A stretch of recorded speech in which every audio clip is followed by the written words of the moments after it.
Hello, Internet, and welcome to my live reaction for Eden Zero Chapter 31. When we last left our heroes, they had picked up Hermit from one of the Colossus statues of Iron Hill, but discovered that her mind was logged into a world that was created for a VR MMO. The world is called Digitalis. I forget what the game is called. But the AI of this game became self-aware, and they started living their own lives after the game was discontinued. But our heroes are still able to log into the game. And when they get there, Rebecca is the first to create her character. And she meets a guy who looks like Shiki, but I don't think is Shiki. Who's riding a monster that looks like... I think it kind of looks like Griffin Kato from Brave Master. I think there's another monster that looked closer to that in Brave Master. But yeah, let's jump around into 31. First off, I love this cover page. It's so unlike what Mashima normally does. It's just the full page, chapter 31, People of Digitalis. As that might be Zhao Mei, perhaps, who we have not seen since chapter 5.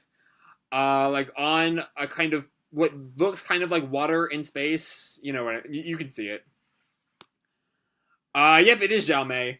Good to see you all again. I'm Zhao Mei, the narrator of this story. In an attempt to restore the original powers of the Eden Zero ship, Shiki and his friends left on a journey to find the four shining stars who serve the Demon King Ziggy.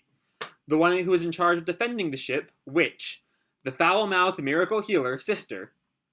They also found the third shining star, Hermit, but her heart was damaged. In order to rescue her heart, Shiki and the gang have dived into the virtual planet Digitalis. What kind of adventures await them there, I wonder? And then we see her, shaking as she walks a few steps further. So far, she's not really given us any new information, which is kind of disappointing. Just one more thing. I apologize in advance. This story will be extremely sadistic. I'm truly sorry. How are they defining sadistic here?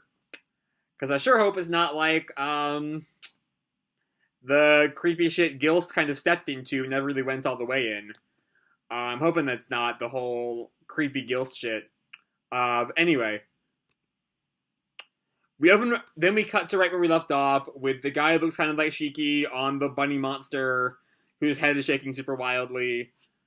Who are you? And Happy's his head is shaking too. His face is shaking too much. And it's definitely not Shiki. I don't blame you for not noticing. I'm an exiled prince and also a swordsman.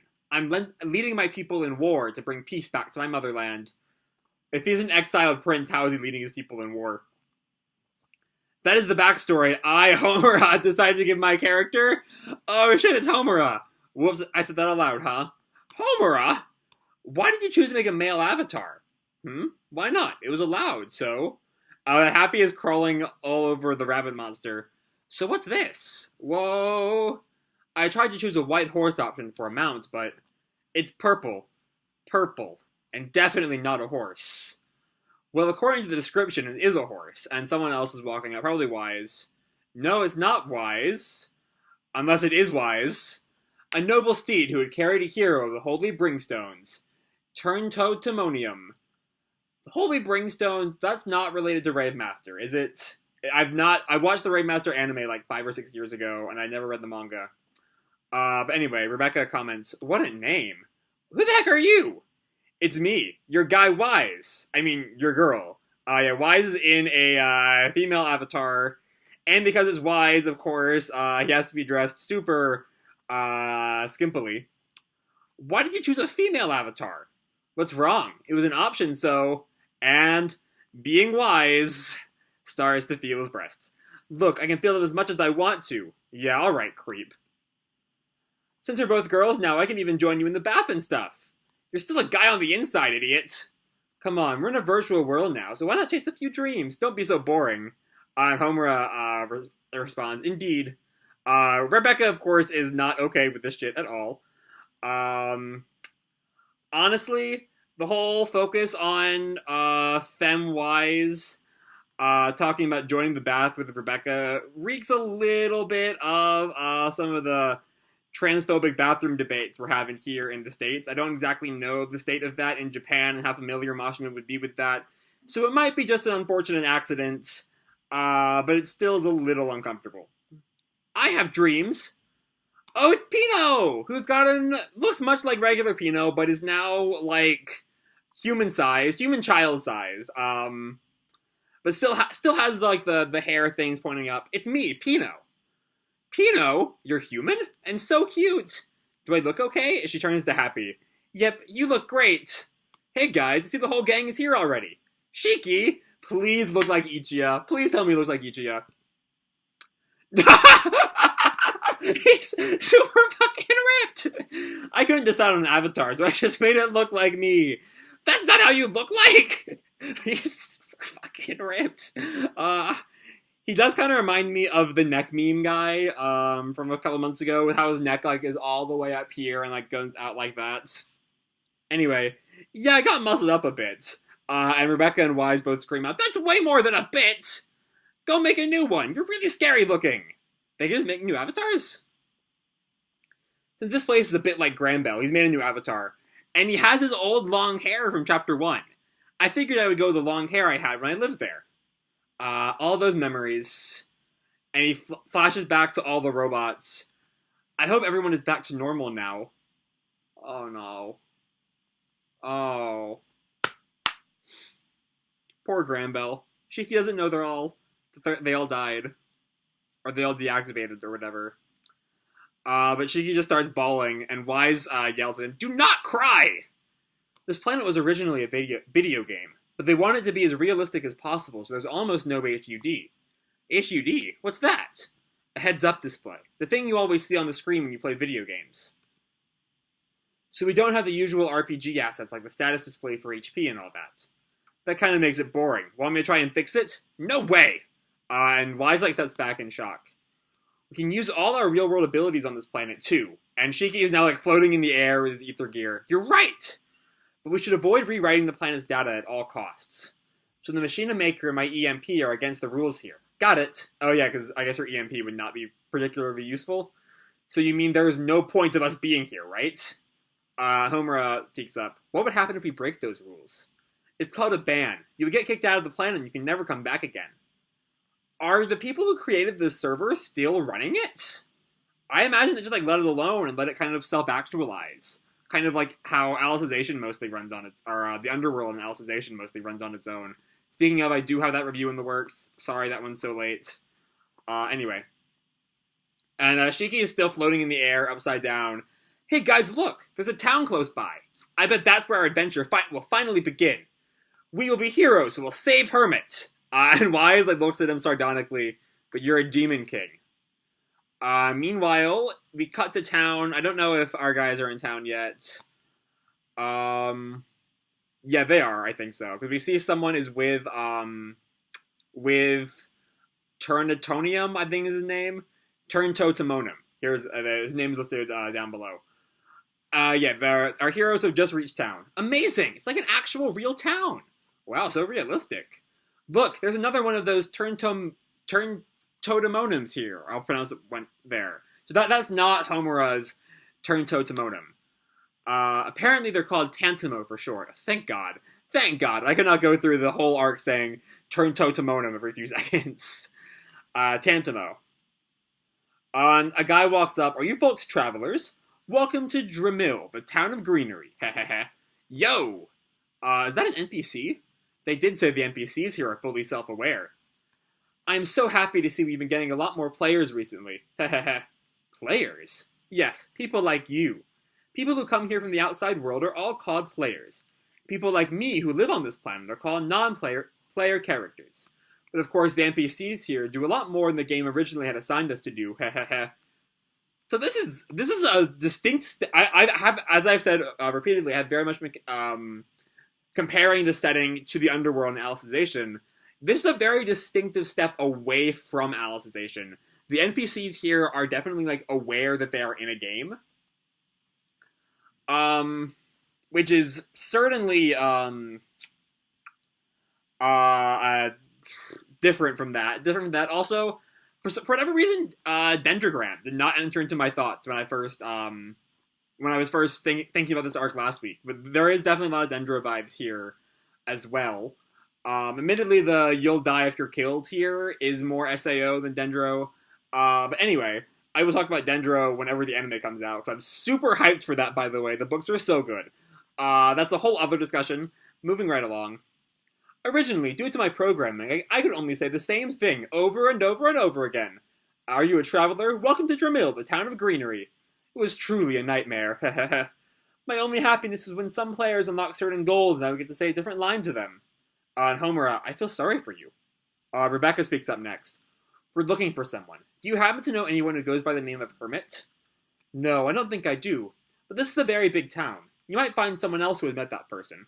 Ask around town, we all love talking. And the guy whose name I don't remember, goes... I don't think we learned the guy's name, actually, but he goes away. I do like the idea that the NPCs really love talking, because they weren't able to say more than, like, a sentence or two, back when they were, like, slaves to their programming. Anyway, he really seems like he is alive. Can't believe that's just data. I bet everyone here have hearts, too. Homura just, like, looks at him in kind of concern. What's wrong, Lady Homura? Everything is so realistic. You wouldn't be able to distinguish players from NPCs. Yeah, and it would be easy for one to pretend like they are the other. But he said they've been getting more players lately, didn't he? I did a bit of research before we came down here, and apparently there are still a lot of players left here. So basically, this means we may run into players with less than honorable intentions. We must remain vigilant while we are here. Okay, so that's... What does it mean, then, that the server shut down? Or that they closed the what was they said in last chapter about? I think it was like the servers aren't running or it's not available to the public anymore or something. But apparently that's not true. I don't know. Maybe I'll look through after the video and see what that's all about.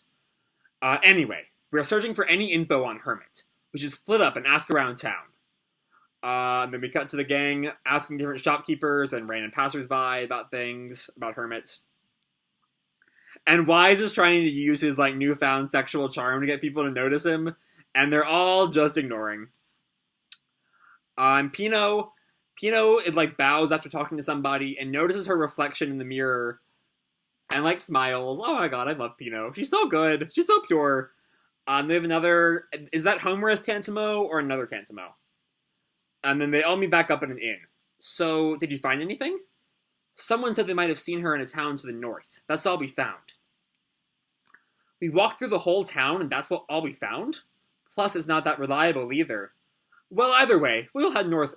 Tomorrow we'll head north. For now, we sleep. And Shiki just, like, collapses on the bed. Huh? We're not logging out? I guess one night would be okay. And Weisz is... We're back on that whole bath shit with Weisz. Oh, Becky, don't you want to join me in the bath? No, thank you, creep.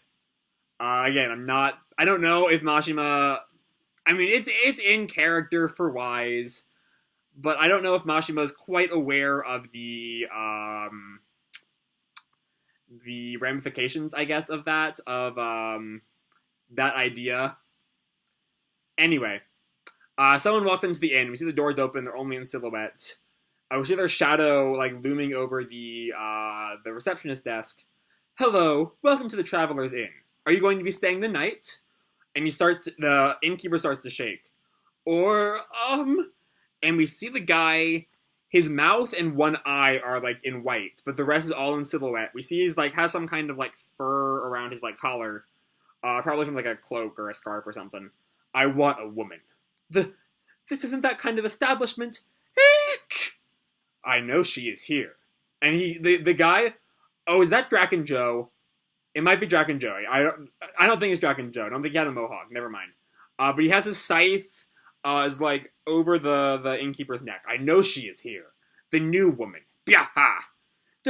Don't do this. Attacking NPCs are against the rules. Not for me.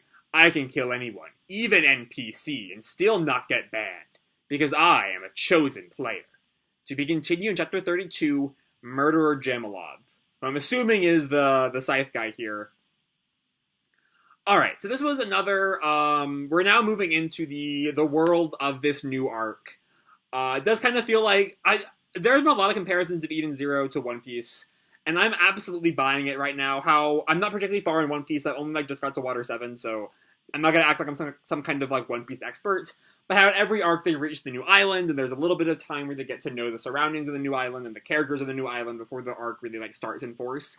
This definitely feels like that part of the Digitalis arc, as they're kind of getting used to the new settings. Yeah, and then we're learning little bits of like the world building of the world of Digitalis here. Like you can't harm NPCs without getting banned, but also there are chosen players who can. I don't know if that means this guy is a mod who's just kind of gone rogue. I don't really know what that means. I bet we'll get more information on that later on. Beyond that, I will say, I've read a fair bit of like VR light novels at this point, thanks in large part to J Novel Club, which is a service I really recommend. They have a lot of good stuff there. And while it's not uncommon for to see like female people playing male avatars in online stories like this, look at Paying to Win in the VR MMO, and a really funny series I highly recommend. Dendro, which I'm not going to spoil who does that, because there's some pretty big reveals in Dendro when the anime comes out. I can't wait again. We see it with Homura here. We don't often see it the other way around, like we see with Weisz in his new body. Admittedly, again, I'm not a fan of the hopefully unintentional transphobic implications of Weisz here. While it is in character, it still does kind of leave a sour taste in my mouth. Anyway, I love how happy Pino is to be like human sized. It's just so pure and adorable, and I love her. And then beyond that, it's just kind of, they get a single hint on where Hermit might be. That'll probably get sidetracked now that Jamalov is here. I don't know who he's looking for. It might be one of our heroes. It might be someone new. I don't know. I have no idea.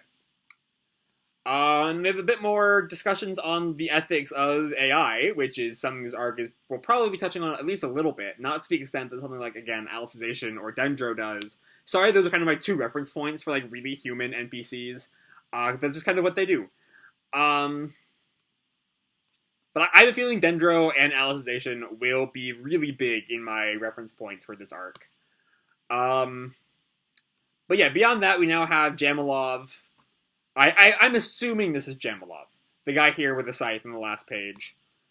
And yeah, that's really it. So this is, there are some things I'm not quite thrilled about. For the most part, I'm looking forward to the rest of this arc.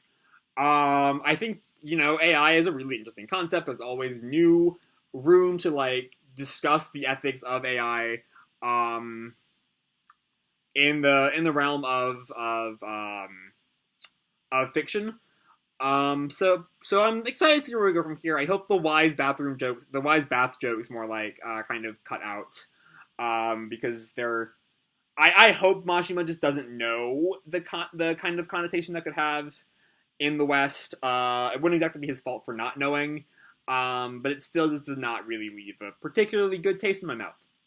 So I'm going to leave this video off here. Hope you all enjoyed the chapter and the video. If you did, feel free to drop me a like or subscribe or do whatever the fuck you want. I don't really care. And as always, people, keep kicking ass, and I'll see you in the future. Bye!